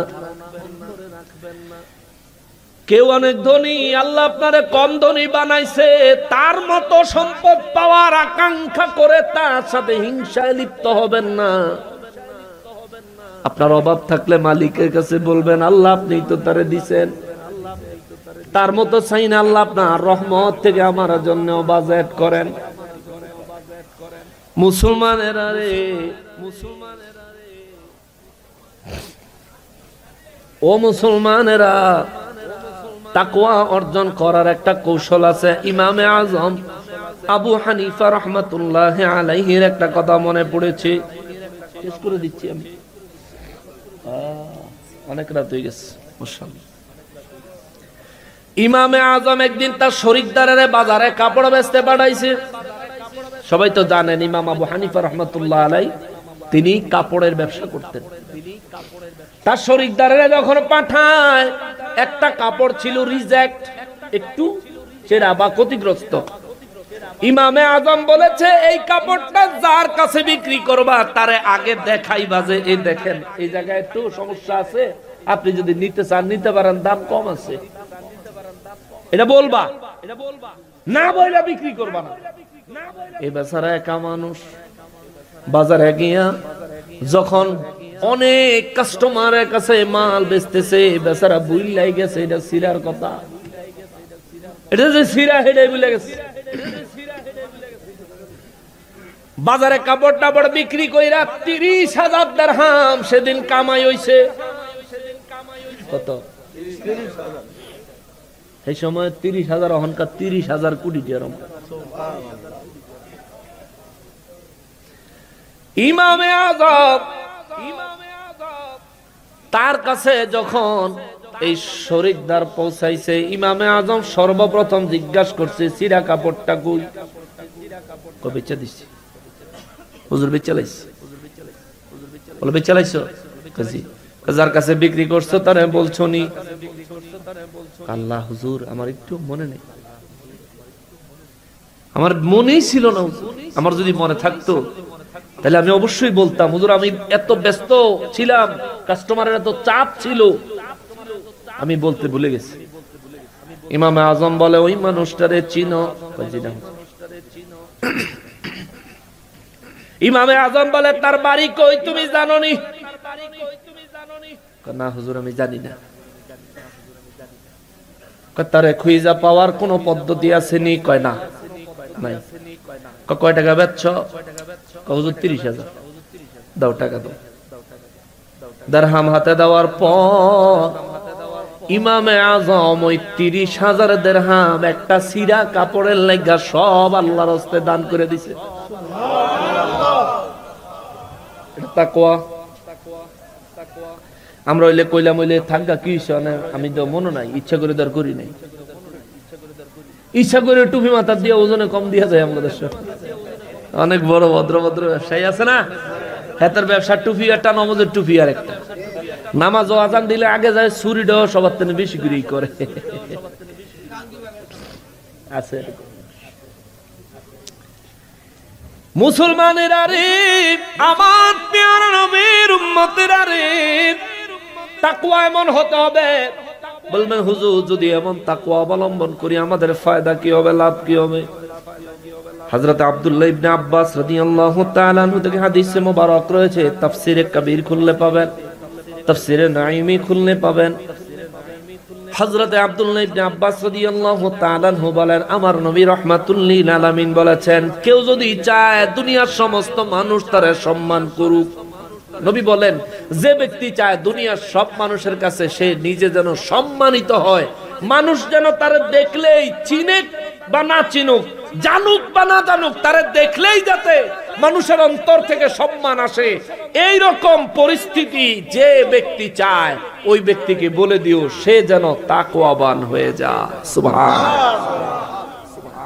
তাকওয়াবানের মানে কি? কাউকে ধোঁকা দেওয়া যাবে, আল্লাহর নিষেধকে ওভারটেক করা যাবে, আল্লাহ যেটা মানা করছে এটা মানাও। যেটা হারাম করছে এটা হারামই। ধরবো না, খাবো না, যাবো না, কিছু করবো না। আর আল্লাহ রাব্বুল ইজ্জাত যে কাজগুলি করার জন্য হুকুম দিবেন ওই কাজগুলি করবে। আর হলো হাই ক্লাসের তাকওয়া অর্জন করার জন্য কি করবেন? আল্লাহ রাব্বুল ইজ্জাত নিজে সূরা মায়েদার 35 নম্বর আয়াতের মধ্যে আল্লাহ বলে দিচ্ছেন, ওয়াবতাগু ইলাইহিল ওয়াসিলা। তোমরা তাকওয়া শিক্ষা করার জন্য, কিভাবে তাকওয়া অর্জন করলে তোমার তাকওয়ার পরিধি বাড়বে, তোমার ঈমানের মজবুতি বাড়বে, কিভাবে তাকওয়া অর্জন করলে তুমি আমার প্রিয় ওলি হতে পারবা, এটা শিখার জন্য তোমার শিক্ষা প্রতিষ্ঠানে যাইতে হবে।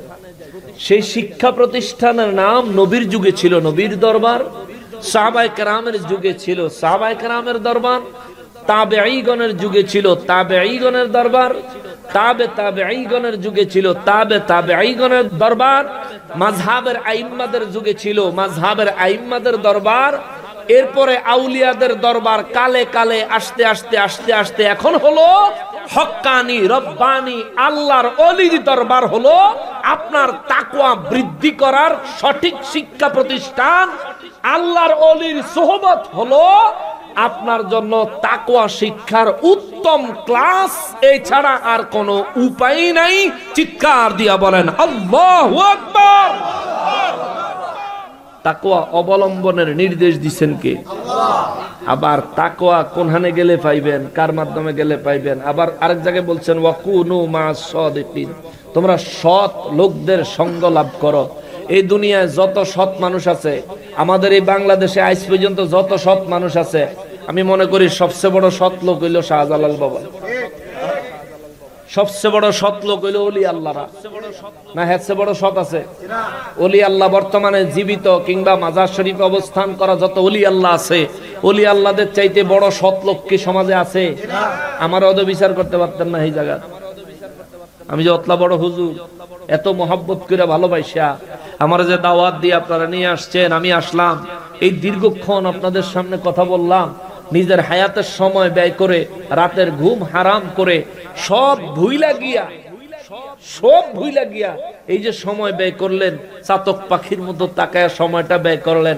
যদি সততার দিকে আমারে জাস্টিফাই করেন, 100-তে 100 হবে, কিন্তু 100-তে 100 হইব আহাদ চাঁদ শ্রীপুরী রহমতুল্লাহ আলাইহির কাছে। ঠিক কিনা বলেন? আচ্ছা, তাহলে এবার আল্লাহ আমাদেরকে শিক্ষা প্রতিষ্ঠান দেখাইলো আল্লাহর ওলির দরবার, শিক্ষক দেখাইলো আল্লাহর ওলিরে। বায়াত গ্রহণ করো, অর্থাৎ ভর্তি হও, সোহবত হাসিল করো, অর্থাৎ ক্লাস করো, তাইলে কামেল হইতে পারবা, কামেলে মোকাম্মেল হতে পারবা। আমাদের দেশ সহ গোটা বিশ্বে মুসলিম উম্মাকে চিরতরে ধ্বংসের দ্বার প্রান্তে পৌঁছে দেওয়ার জন্য আল্লাহর ওলিদের থেকে মানুষকে বিমুখ করার বড় ষড়যন্ত্র চলছে, যাতে ওলি আল্লাহর দরবারে মানুষ না যায়। এক গ্রুপ লাগায় দিছে আল্লাহর ওলির দরবার ভাঙার জন্য কন্ট্রাক্টরিতে, হেগরে বন্যায় সাহায্যের নাম দিয়ে হাজার হাজার কোটি টাকা ইহুদিরা দেয়। হ্যাঁ, আবার বন্যার নাম দিয়ে ওই কালো টাকারে সাদা করে ফেলায়। বুঝেন নাই? ফেসবুকে স্ট্যাটাস দিলে বলে হাজার হাজার কোটি টাকা,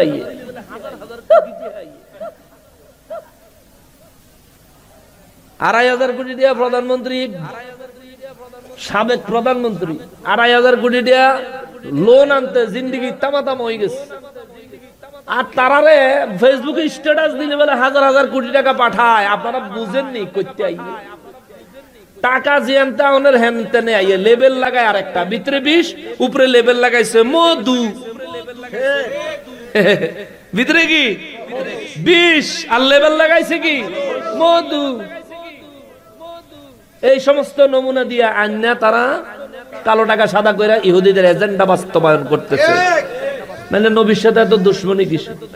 40 বছরের আগে নবীজি বলে নবী আছে না, ফকিন্নির বলা তো সাবাত দাঁত ফলাইয়া দিব বেয়াদব। নবী সম্পর্কে না জানলে লেখাপড়া করো, জানো, জানতে তো অসুবিধা নাই। 40 বছরের আগে বেলে নবীজি নবী হয়েছিল। আরে বেদ্য বেগগিরি, আমার নবীর যেদিন আগমন হয়েছে সেদিন আসমানের ফেরেশতারা মা আমেনার ঘরে তাশরীফ এনেছে। আমার নবীর আগমনের নূরের ঝলকে সিরিয়ার শাম দেশের বিল্ডিং গুলি, দালানগুলি, আম্মাজান, আমার নবীর আম্মাজান হযরত আমেনা তিনি বলেন আমি আমার ঘর থেকে সিরিয়ার দালানগুলো দেখেছি। তো যদি তিনি এই 40 বছর আগে যদি কিছুই না হয় তাইলে তো সিরিয়ার দালান তো লাইট মারলেও দেখা যাইত। মক্কা থেকে সিরিয়া তো বাড়ির কাছের কথা না। যাই হোক, এই কথাগুলো যদি বলি অনেক দীর্ঘ কথা বলা যাবে, তবে শুধু একটা কথা বলবো, বাবা ইমানের বাজারে ডাকাতি চলছে, ডাকাতি চলছে। টুপিওয়ালারাই আপনাদের ইমান ধ্বংস করে দেওয়ার কন্ট্রাক্টর নিয়ে মাঠে ময়দানে নামছে, সাবধান। টুপি দেখলে পাগল হয়ে যায় না, টুপিওয়ালারাই ইমাম হোসেন রাদিয়াল্লাহু আনহু শহীদ করছে। টুপি দেখলে পাগল হয়েন না, টুপিওয়ালা ব্যক্তি ওমর রাদিয়াল্লাহু আনহু খঞ্জর মেরে শহীদ করে দিয়েছে। টুপি দেখলে পাগল হয়েন না, টুপিওয়ালারা নবীজির 2 কন্যার জামাই, 2 কন্যার স্বামী জিন্নুরাইন ওসমান জিন্নুরাইন রাদিয়াল্লাহু তাআলা আনহু শহীদ করে দিয়েছে। টুপি দেখা পাগল হয়েন না, তাহাজ্জুদ গুজারি আলী রাদিয়াল্লাহু আনহু নামাজের সিজদার মধ্যে জবাই করে দিয়েছে। টুপি দেখা পাগল হয়ে যায় না, নামাজি দেখা পাগল হয়ে যায় না। অতএব বুঝতে হবে, হুজুর এই ফিতনার যুগে আমরা কি করব? আপনার কি কিয়ামত পর্যন্ত বাচ্চা থাকুন দরকার? কথা কয় না, কিয়ামত পর্যন্ত বেঁচে থাকা দরকার। যদি দরকারও হয় কিয়ামত পর্যন্ত বাচ্চা থেকে আপনি কি করবেন? হযরত খিজির আলাইহিস সালাম আবে হায়াতের পানি খাইয়া যেই মাত্র কিয়ামত পর্যন্ত হায়াতের ঘোষণা পাইছে, যেই জায়গার পানি খাইছে হেনই বইয়া কান্দা শুরু করছে, হেনই কান্দা শুরু করছে। আল্লাহ কুদরতি আওয়াজ দিয়ে কয়, কিরে এত বড় নিয়ামত দিলাম, আবে হায়াত খালি, কিয়ামত পর্যন্ত হায়াত দিল, তুই কান্দস কে? তুই খুশি নইবি?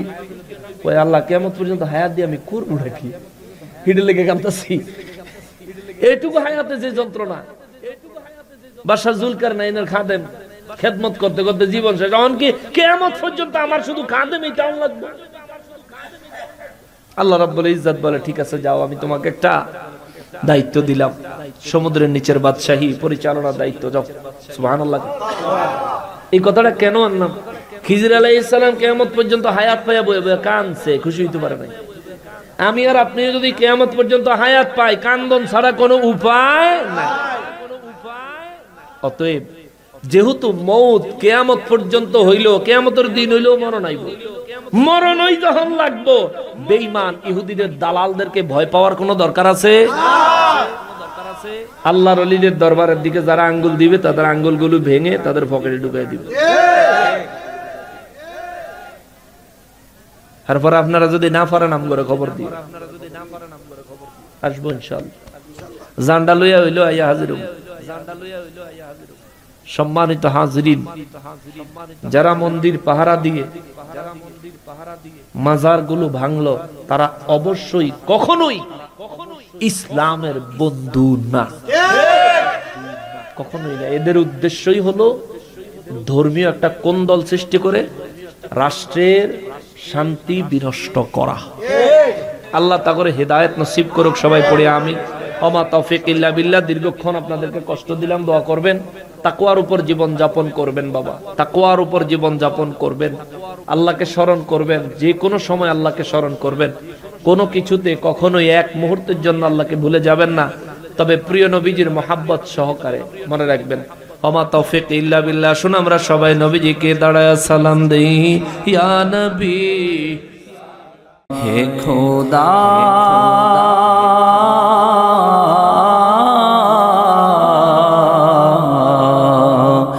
আমার জীবন তুমি ধন্য করো, তোমার প্রিয় ওলিদের ওসিলায় আমার জীবন তুমি ধন্য করো, তোমার প্রিয় ওলিদের ওসিলায়।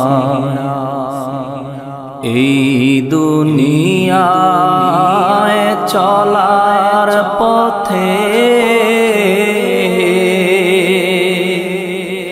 করছি পাহাড় সম গুনাহ।